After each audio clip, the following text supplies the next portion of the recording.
Qui aurait pu imaginer que la plus célèbre journaliste française Anne-Sophie Lapix allait enfin répondre aux critiques qui lui avaient été adressées, avant de prendre quelques semaines de vacances? La femme de télévision choisit de régler ses comptes avec ses détracteurs et de faire taire de nombreuses rumeurs qui circulaient sur le net. À quel effet ça vous fait de découvrir la première apparition à la télévision d'Anne-Sophie Lapix? Certes, niveau physique, ça a tellement changé. On aurait presque l'impression que le temps n'a pas de prise sur elle. Nettement plus confiante, elle tente d'avance sereinement malgré les critiques de ses pairs ou bien des téléspectateurs. D'ailleurs, la dernière en date, elle souhaite y répondre. Et ce, même si cela doit lui coûter son fauteuil aux 20h du France 2. C'est parti, on vous explique tout dans les moindres détails. À chaque fois qu'elle finit son journal télévisé, Anne-Sophie Lapix croise les doigts pour devancer TF1. Du reste, aux 13h, son confrère Julien Bugier a profité de la longue absence de Marie-Sophie Lacaro pour marquer des points. Or, l'objectif de la femme d'Arthur Sadoun ne varie pas avec les années.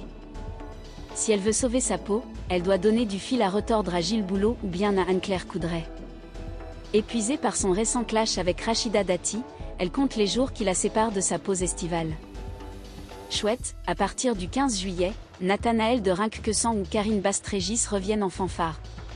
À chaque fois que l'on interroge des politiques au sujet d'Anne-Sophie Lapix, ils ne mâchent pas leurs mots. Ce n'est pas pour rien qu'Emmanuel Macron et Marine Le Pen ont décidé de volontairement l'évincer de la présentation du débat. À la place, ils ont préféré avoir une certaine Léa Salamé. Donc, à votre avis, après cette épreuve, est-ce que la journaliste se sent en danger, face à nos confrères de Le Parisien? Elle essaie de définir sa ligne éditoriale.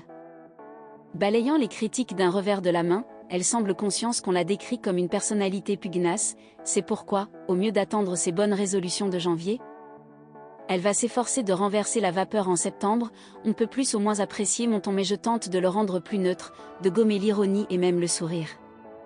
Aux 20h, ça ne passe pas. Plus que jamais, elle refuse que le buzz de son entretien avec l'ex-premier ministre Édouard Philippe ne lui colle encore davantage à la peau. Effrayée des retours, elle considère que cette interview lui a coûté un peu cher. Plein de gens l'ont mal vécu. Arrivera-t-elle à trouver un juste milieu, suite dans notre prochain numéro?